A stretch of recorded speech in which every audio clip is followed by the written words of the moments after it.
I covered the check. Again and again. Birthdays, holidays, emergencies. Everyone turned to me like I had a money tree. But when the family finances went south, guess who they blamed? Me. Not the sister who took spa weekends with her stress fund.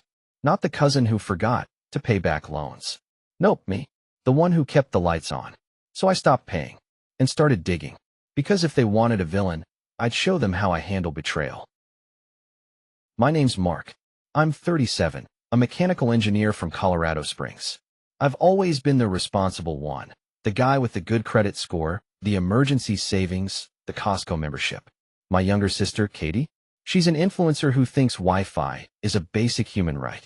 My cousin Travis, a walking loan request. And somehow, over the years, I became the unofficial family wallet. I didn't mind helping out, not at first. I grew up watching Mom stretch every dollar. So when I started making six figures, I swore I'd never let anyone in my family go hungry or homeless. But what started as generosity turned into expectation. No thank yous, no paybacks, just more hands outstretched. Then came the accusation. I was controlling, toxic, and, my personal favorite, greedy. Why? Because I said I couldn't cover Katie's $2,300 tax bill this year. Back then, I had no idea where this would lead. But if you stick around till the end, you'll see why I stopped giving second chances. And hey, maybe you'll want to send it to someone who needs to hear it. The moment that still burns in my brain happened at Olive Garden. Yeah, I know, classy. It was Dad's birthday, and as usual, I picked up the tab. 12 people. Appetizers, wine, entrees, dessert. Bill came to $497.26, and without blinking, I slid my card across the table like I always did. No one offered to split. Not even a joke. Not even eye contact. Katie was on her phone the whole time, filming some low-angle day in the life shot for her followers. Travis was 3 drinks in, talking about his business idea that sounded suspiciously like a pyramid scheme with t-shirts. When the check came, Mom didn't even look at me, just handed it over like it was my job.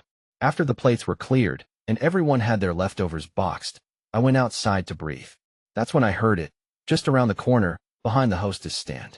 "Mark's so uptight these days," Katie said, not bothering to lower her voice. "He acts like paying for dinner gives him a say in everything." Travis chimed in. "Man thinks he's a saint just because he has a job and a 401k. I stood there, fists clenched.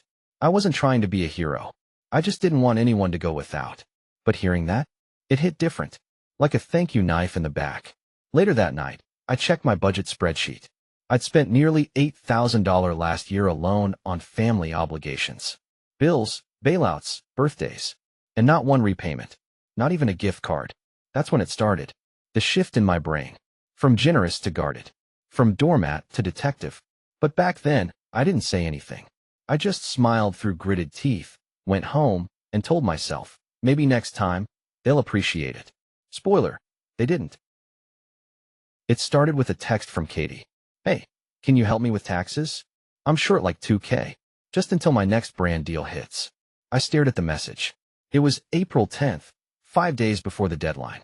Classic Katie. No planning, no accountability, just glitter and panic. I typed out a polite no. I even offered to help her budget or find a payment plan. She replied with a single line. "Wow, you've really changed."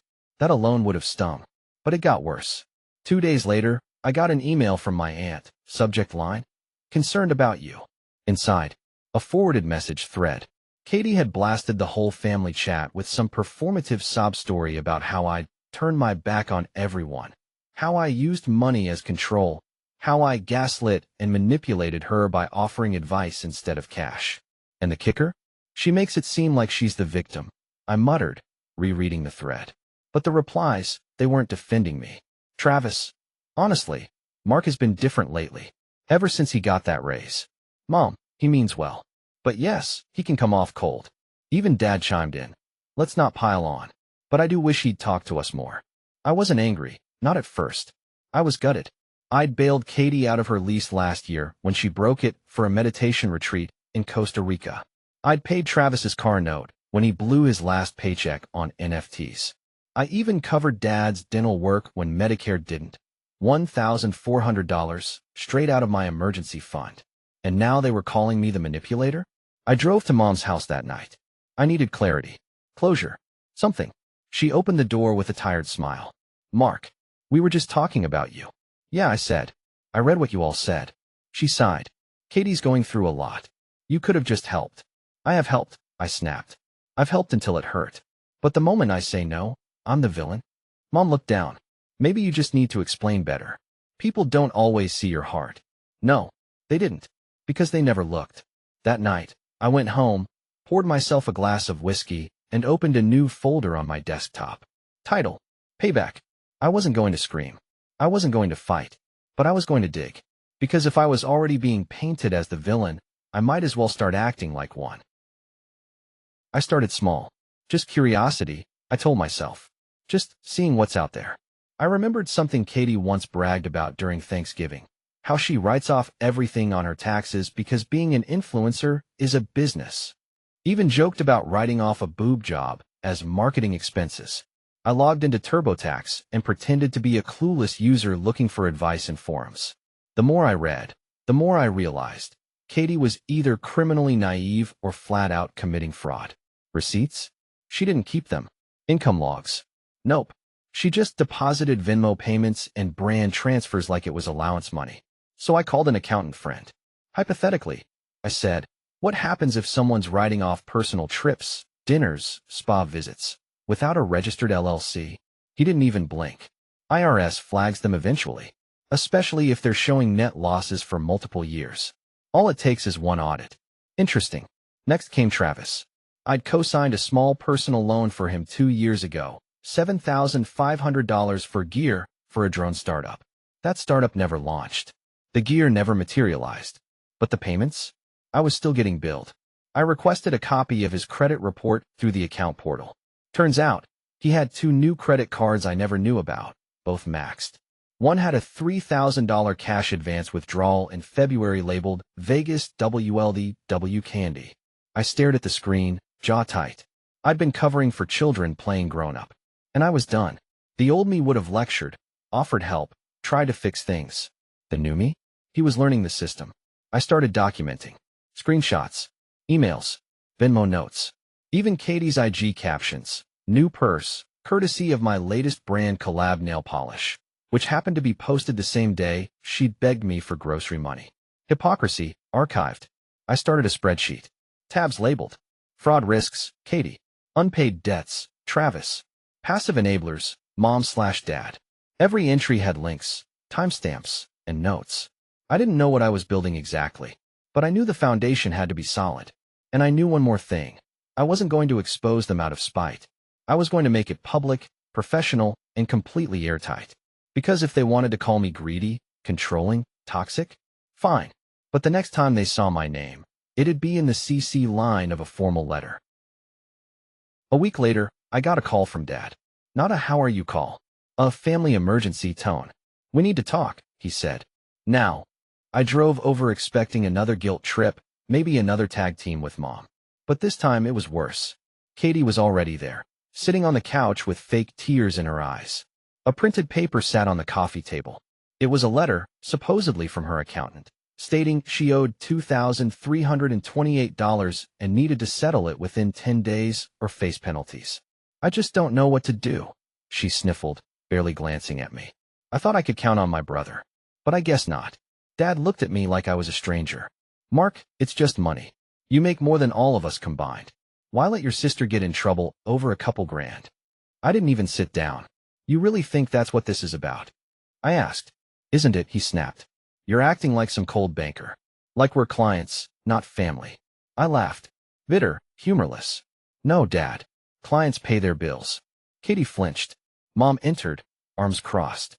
We talked, and we think you should transfer the money. Just this once. And then maybe take a break from being so rigid.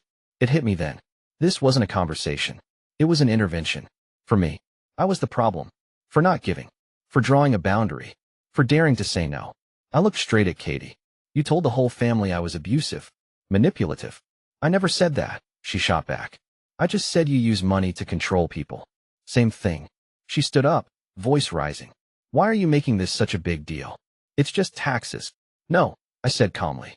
It's fraud. And you're lucky the IRS hasn't caught up yet. Her face went pale. Dad stepped in. That's enough. We're a family. We handle things privately. Oh, now we care about privacy? I nodded at the letter. Because this little stunt, this is extortion with extra steps. Katie's hands were shaking now. Are you threatening me? No, I said, turning for the door. I'm protecting myself. And believe me, I've got receipts. She scoffed. You wouldn't. Try me. I walked out and never looked back. That night, I uploaded a full encrypted copy of my folder to cloud storage, shared it with a trusted friend, drafted a cease and desist template, labeled it, if she pushes, because this wasn't a feud anymore. It was a war, and I'd just been served the first shot. I thought the ambush at my parents' house was the worst it would get. I was wrong.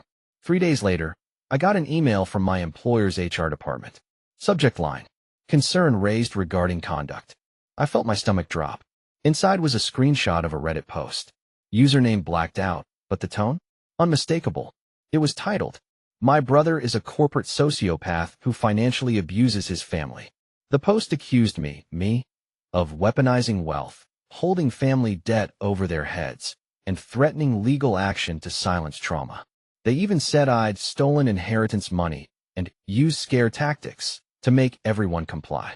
HR said they were legally required to investigate since my name was mentioned. Even though the post didn't give specifics, people in town could connect the dots. I worked in a small industry. Reputation mattered. And Katie? She knew that. That night, I scrolled through her Twitter. Pinned post. Sometimes, the people who act like heroes are the biggest bullies behind closed doors. Hashtag family trauma, hashtag financial abuse. Hundreds of likes. Dozens of sympathetic comments. I didn't even feel anger. I felt clarity. She wasn't just trying to guilt me. She was trying to destroy me. So I hit reply on the HR email. Attached. Screenshots of her texts begging for money. Photos of Venmo requests labeled, help me pay rent. The same week, she posted, weekend getaway. Pics. Her IG story claiming a trip as a business write-off, the day she called me toxic. The Excel spreadsheet detailing every dollar I'd ever given, itemized, timestamped. I ended with a note. This is an attempt to damage my reputation for refusing to continue financial support to a family member with a history of dishonest behavior. I'm happy to provide a notarized affidavit or cooperate with any formal process. HR backed off. Quickly. Said they'd closed the matter internally. But the damage was done. Something had shifted. She wasn't afraid to go nuclear. So I adjusted my strategy. I'd been documenting for protection. Now I was documenting for court. I reached out to a lawyer friend. Explained everything. He whistled after reading the folder. You're not suing yet, he said. But you're about 2 steps from it. She defames you in writing again. We send a formal notice. If she doubles down, we go public. And the IRS stuff? I asked. He smiled. We don't report. We remind. Anonymous tip line. If they follow up, that's on them. I thanked him and hung up. That night, I started scripting the message. A calm, surgical takedown. Because if Katie wanted to ruin me with half-truths and hashtags, she'd better hope none of my receipts go viral. The first move wasn't flashy. It was deliberate. I printed 3 crisp envelopes. Each contained a formal, lawyer-drafted letter addressed to Katie, my parents, Travis. Each letter laid out facts, not feelings. Itemized support amounts, dates of payments, screenshots of public posts and private texts, and a single, polite line. Further defamation, false public statements, or financial threats will be met with formal legal response. I didn't even deliver them in person. I mailed them, certified. That same afternoon, I made a second move, anonymous but louder. I created a clean Gmail address, opened the IRS whistleblower portal, and uploaded everything I had on Katie. Dated posts, mismatched income claims, false write-offs, and even her own public videos saying things like, I just expense everything. My life is my job, right? I didn't expect a response. I knew how slow the system moved. But just knowing it was in motion, that gave me fuel. The next morning, Katie exploded. She posted on Instagram. When your own family starts threatening lawsuits, you know you've made it nail polish. Then, a DM hit my inbox. Short. Unfiltered. You're sick. Actually sick. You need help. Keep playing lawyer. I'll show the world what you really are. I smiled. She had no idea what I really was. Because while she was busy posting selfies and vague booking, I was quietly reaching out to every brand she'd ever tagged. I created a burner account, posed as a concerned follower, sent DMs with links like, "Thought you should know who's representing your product." Some ignored it, but one responded, a sustainable skincare brand she'd recently partnered with. They thanked me. Then, hours later, I checked Katie's feed. The post she'd made about their moisturizer? Gone. 2 more brands followed suit over the next week. No formal announcements. Just silence. Ghosting. Influence evaporated. Meanwhile, Travis tried to play peacemaker. He texted, "Look, man, this is going too far. We're family." I replied with a PDF of his loan contract, signed and dated, and a screenshot of my last auto deduction from the co-signed account. "You want to talk about family? Start by reimbursing me $4,712.63. No reply. For the first time in years, I wasn't the one being chased. I was chasing them, and they were slipping. They wanted a family feud? Fine, but I'd bring the receipts, the lawyers, the silence, the slow, clinical unraveling. Because revenge isn't always a big explosion. Sometimes it's a paper cut, placed just right. And watching them bleed panic? That was just the beginning. The silence didn't last. Katie showed up at my apartment, unannounced, screaming through the door like some reality show meltdown. "Open up, Mark. I know you did this." I didn't. Not the door. Not my temper. I just hit record. Her voice pierced through the wood. "You think you're so smart? You think your little spreadsheet scares me?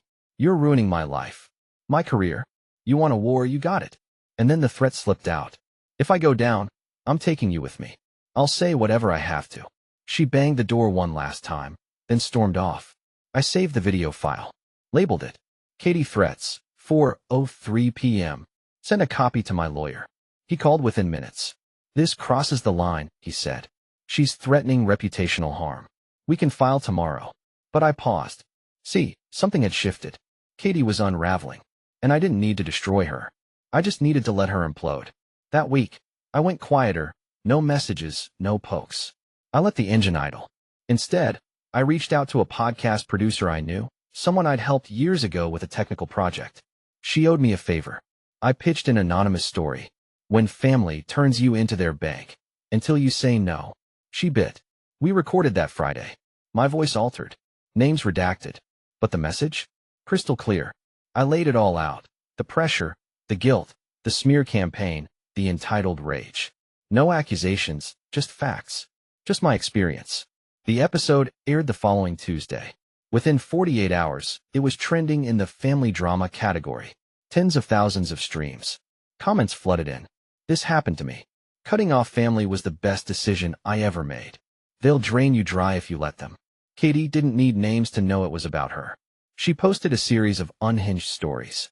One just read, "Wow. Backstabbers with microphones now. Got it. Another. You can't play victim forever." I said nothing. Travis. Silent. Mom sent me a single message. "We listened. I didn't know it hurt that much. I'm sorry. It didn't undo anything. But it cracked the armor." And then, like clockwork, the IRS letter arrived, addressed to Katie, care of our parents' house. I only knew because she posted a photo of the envelope, blurred out, of course, with a caption, "People play with fire, then wonder why it burns."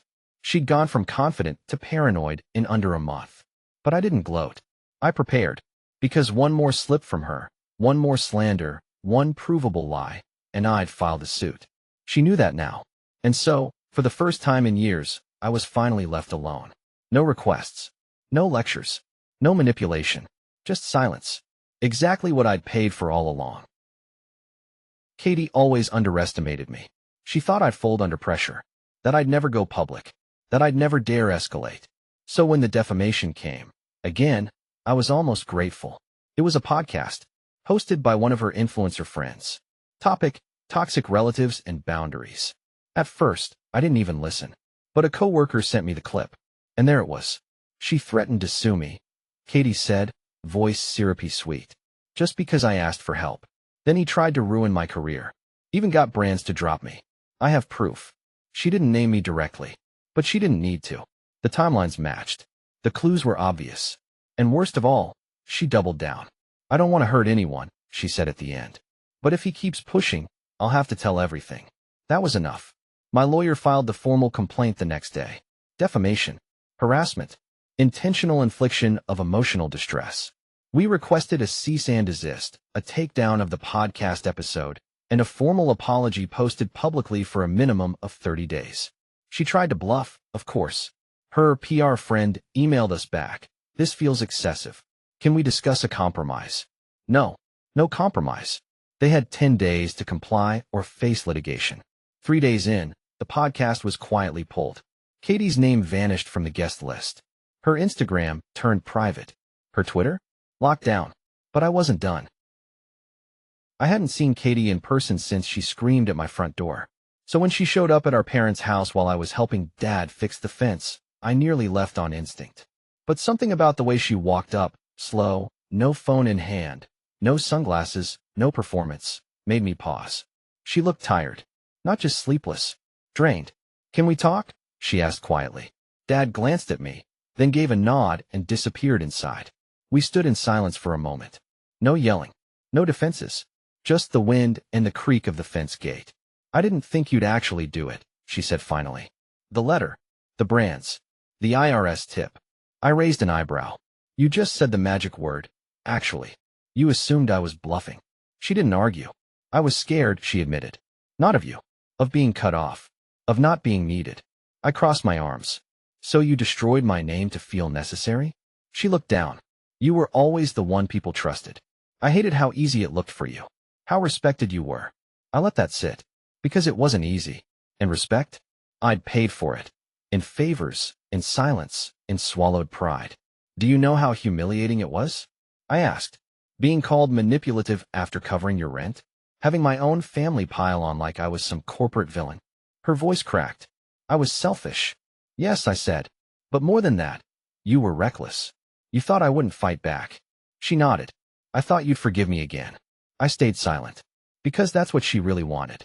Not money. Not power. Reset. But I was done resetting. I'm not your enemy, Katie, I said. But I'm not your doormat either. We're done pretending blood equals permission. She wiped her eyes, nodded slowly. I won't bother you again. I hope you fix things, I said. For your sake. Not mine. She left without a hug. No big dramatic exit. Just silence. And that was enough. Later, Dad came back out with 2 beers. Handed me one. I heard some of it, he said. I didn't raise you to carry everyone. I gave him a weak smile. Took me a while to realize that. We clinked bottles. And for the first time in years, I felt light. Like I'd finally paid the bill that wasn't mine to begin with. Remember that old co-signed loan with Travis? I sold my car. Yeah, seriously. Sold it, paid off the remainder in full, and legally severed the account. After filing a notice of termination of liability with the lender. Took 2 signatures and $5,000 out of my pocket. But now, if Travis defaulted, it was on him. Not me. Clean slate. No more hooks in my back. No more IOUs. No more guilt. A week later, I got one last email, from Katie herself. No subject line. Just a message. You win. Happy now. I didn't reply. I didn't need to. Because this wasn't about winning. It was about walking away without chains. And now, my phone stays quiet. My inbox stays clean. My name, still intact. I sleep, like a stone in still water. And her? Well, I hear she's looking for new sponsors. Turns out, being a survivor of financial abuse doesn't convert well when brands see the receipts. A year later, I still keep the spreadsheet. Not out of spite. Not as a threat. Just as a reminder of the cost of silence. Katie never posted about me again. Her follower count dipped. A few half-hearted wellness-era attempts came and went, but the engagement was gone. Brands didn't call back. Reputation, once built on glitter and overshare, quietly faded. Travis sent me a Venmo payment for $20 a few months back. Caption: for gas. Not a trap. I swear. I declined it. We don't talk. My parents changed. Not dramatically. But Mom now asks before inviting me to family dinners. Dad doesn't flinch when I say no. There's respect now. Because they saw what happened when the quiet one fought back. People like to say revenge is loud, dramatic, messy, explosive. But I've learned the real power is in precision. I didn't scream. I didn't burn bridges. I didn't humiliate anyone in public. I just stopped playing the role they wrote for me and started writing my own terms. The final line of my spreadsheet reads, total paid, 2015 to 2023 $42,670.88. Total repaid, $0. Final transaction, boundaries enforced.